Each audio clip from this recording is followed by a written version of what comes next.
देसी बीज और हाइब्रिड बीजों में क्या अंतर है? क्या बरसात के और गर्मी के बीज अलग अलग आते हैं?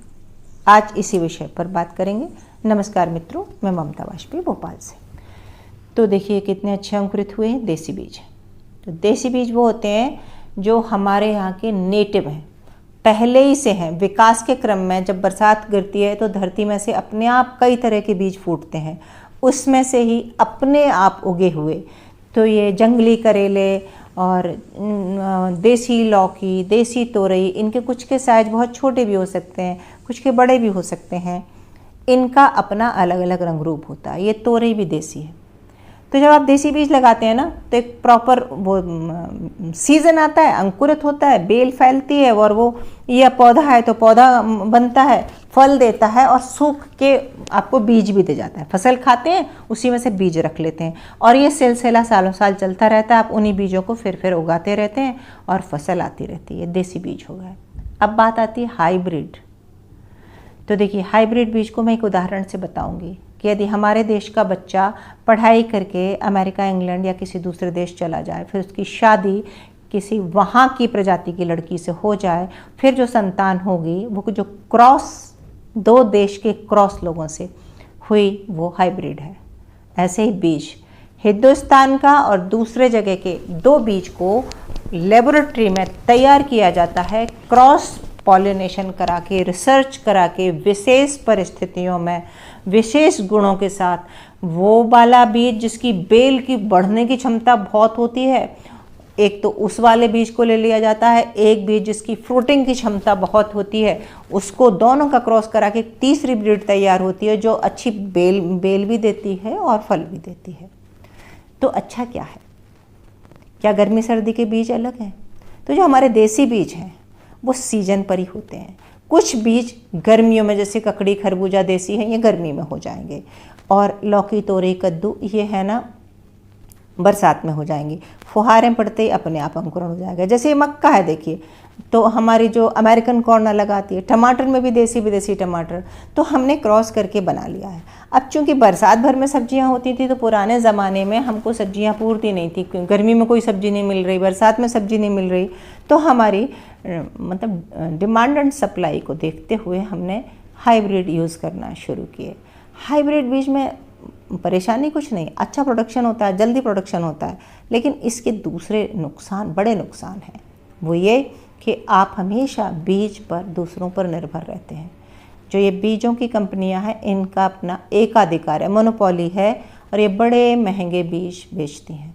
फिर ये बीज विशेष परिस्थितियों में पले होते हैं, तो इनको भारत का, हमारे देश का तापमान कई बार सूट नहीं करता, तो हमें इनके लिए पॉली हाउस भी बनाना पड़ता है। फिर इनकी रोग प्रतिरोधक क्षमता भी हमारे यहाँ के जलवायु के हिसाब से नहीं होती, तो हमें इनको दवाइयाँ भी देनी पड़ती हैं। तो जब हम इन्हें पाल पोस के तैयार करते हैं, फसल लेते हैं, तो हमारा एक अच्छा खासा खर्चा हो चुका होता है। नो डाउट हमें बहुत हेल्दी, बहुत खूबसूरत, अच्छी सी फसल मिलती है, जिसके अच्छे दाम भी मिलते हैं, लेकिन उन दाम में से जब खर्चा घटाते हैं तो आपका प्रॉफिट कम हो जाता है। और अगर आप टेरेस गार्डनर हैं तो आप कर सकते हैं, लेकिन ये कभी ना करें कि हमारे देसी बीज जो धीरे धीरे ख़त्म होते जा रहे हैं, हमें बरसात में देसी बीज ज़रूर उगाना चाहिए। अब बात आती है कि बरसात के बीज अलग, गर्मी के बीज अलग। तो भाई गर्मी के बीज जो ये हाइब्रिड बीज हैं, ये बरसात में भी हो जाएंगे, ये गर्मी में भी हो जाएंगे और ये सर्दी में भी हो जाएंगे, लेकिन देसी बीज किसी एक सीजन विशेष में होंगे। ये पैकेट आप देख रहे हैं, ये ग्वार फली है। हम जब छोटे थे तो हमारे गांव में सामने एक खेत था घर से, उस खेत में बड़ी ऊसर सी ज़मीन थी, पथरीली, तो वहाँ पर इसको बोते थे और गांव में इसे दढ़ारी बोलते थे। मैं भिंड जिले की बात कर रही हूँ। तो ये दढ़ारी जानवर को खिलाई जाती थी। इसकी फलियाँ तो मुट्ठी दो मुट्ठी तोड़ के कभी एक आध दिन सब्जी बना ली, कई एकड़ में बोते थे। लेकिन अब मैं देखती हूँ इसका भी क्रॉस पॉलिनेशन करा के इसकी फली लंबी हो गई है, और जो ये बाज़ार में फली आती है बड़ी सॉफ्ट सी आती है। हमारे यहाँ खेतों में होती थी वो देसी थी, हार्ड थी।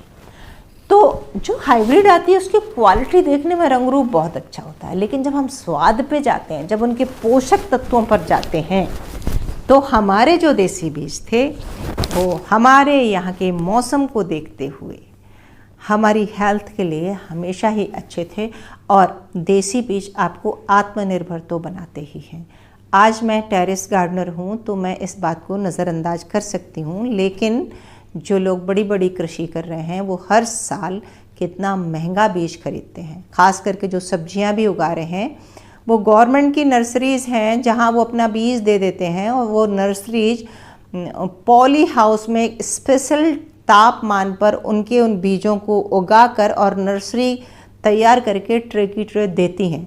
यानी कि उन बीजों को ऐसे ही कहीं भी डाल के नहीं उगाया जा सकता, ख़ास करके विपरीत मौसम में, और उनकी रोग प्रतिरोधक क्षमता भी कम रहती है।